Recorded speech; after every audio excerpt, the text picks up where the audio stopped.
Shalom Pak Erik dan teman-teman semuanya. Puji nama Tuhan, kita semua boleh ada hari ini oleh karena kasih dan kebaikan Tuhan. Nah, sebelum kita memulai renungan kita pada pagi hari ini, mari kita bersatu di dalam doa.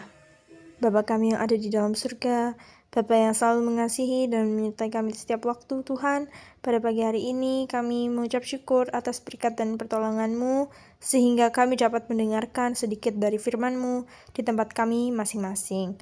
Biarlah Tuhan renungan hari ini boleh berkenan di hadapan-Mu dan dapat menjadi terang bagi orang lain. Berkati setiap telinga orang yang mendengar dapat beroleh berkat dalam kehidupannya. Berkati pula bagi teman-teman kami yang berada di luar sana, dimanapun mereka berada.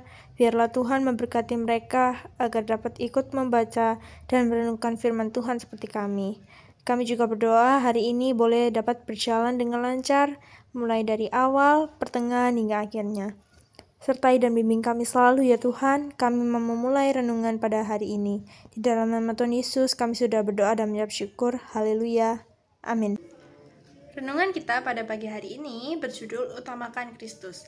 Mari teman-teman kita bersama-sama membuka Alkitab dan membaca firman Tuhan yang terambil dalam Kolose 1 ayat 15 sampai 16. Bacaan hari ini berbicara tentang identitas Kristus. Mengapa demikian? Karena saat Rasul Paulus menulis suratnya ini, di jemaat Kolose yang terjadi adalah berkembangnya ajaran sesat yang menolak akan kemanusiaan dan ketuhanan Yesus Kristus. Pengajar sesat itu tidak percaya bahwa Yesus adalah Tuhan yang menciptakan dunia. Nah, Rasul Paulus di sini menjelaskan bahwa Kristus adalah gambar Allah dan dialah Allah yang menjadi manusia dan sangat dekat dengan kita manusia. Dia yang sulung lebih utama dari segala yang diciptakan. Dengan demikian, menurut Paulus, Yesus Kristus adalah yang utama dari semua ciptaan. Dia tidak diciptakan, melainkan dialah yang menciptakan segala sesuatu, baik yang kelihatan maupun yang tidak kelihatan. Segala sesuatu diciptakannya, sehingga Yesus memiliki kedudukan tertinggi. Dia memiliki otoritas atas segala ciptaan dan segala sesuatu tunduk kepadanya. Dan dialah yang menjadi sumber dan pusat kehidupan yang harus disembah dan diagungkan. Rasul Paulus menasihati agar tetap berpegang kepada kebenaran Injil serta percaya sepenuhnya kepada Kristus. Jemaat tidak boleh mudah diperdaya oleh ajaran yang menyesatkan. Allah melalui Kristus datang ke dalam dunia menjadi manusia untuk menebus manusia dari dosa. Dia adalah raja di atas segala raja, dia berkuasa di sorga dan di bumi. Semua yang diciptakannya tunduk di bawah kuasanya. Tentunya bagi kita hal ini sangat penting. Mengapa demikian? Karena kita diciptakan olehnya dan karena itu kita harus hidup untuk memuliakan Tuhan yang menciptakan kita. Mari kita tempatkan Tuhan Yesus yang terutama dalam hidup ini dan mempersembahkan hidup kita untuk kemuliaan Tuhan. Pasti bersamanya dapat menghadapi berbagai macam pengaruh-pengaruh dunia ini yang dapat menyesatkan kehidupan beriman kita. Ayat ini mengingatkan kita bahwa Yesus Kristus adalah pusat dari segala kehidupan. Segala sesuatu ada karena Dia dan untuk Dia. Artinya, hidup kita pun seharusnya berpusat kepada Kristus, bukan kepada diri sendiri, keinginan, ataupun ambisi pribadi. Seringkali kita lebih mengutamakan hal-hal duniawi seperti prestasi, popularitas, harta maupun kesenangan tanpa kita sadar Kristus menjadi nomor sekian dalam hidup kita. Padahal jika kita menempatkan Kristus sebagai yang utama, hidup kita akan berjalan sesuai kehendaknya. Kita akan belajar taat, rendah hati, dan saling mengasihi sesama. Mengutamakan Kristus berarti menjadikan Dia prioritas utama dalam setiap keputusan, perkataan, dan tindakan.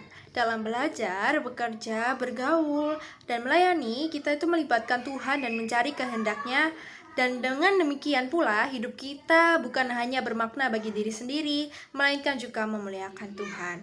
Mari kita belajar setiap hari untuk menempatkan Kristus di pusat hidup kita, sebab segala sesuatu berasal dari Dia dan diciptakan untuk kemuliaan-Nya. Sekian firman Tuhan untuk renungan kita pada pagi hari ini yang dapat kita dengar.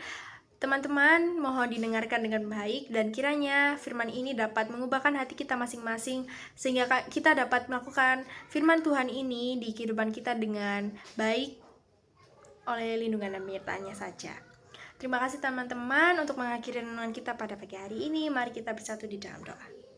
Terima kasih Tuhan Yesus yang telah memberi kelancaran dari awal mendengar renungan hingga pada akhirnya, di mana setelah ini kami juga akan bersama-sama memulai aktivitas kami masing-masing ya Tuhan.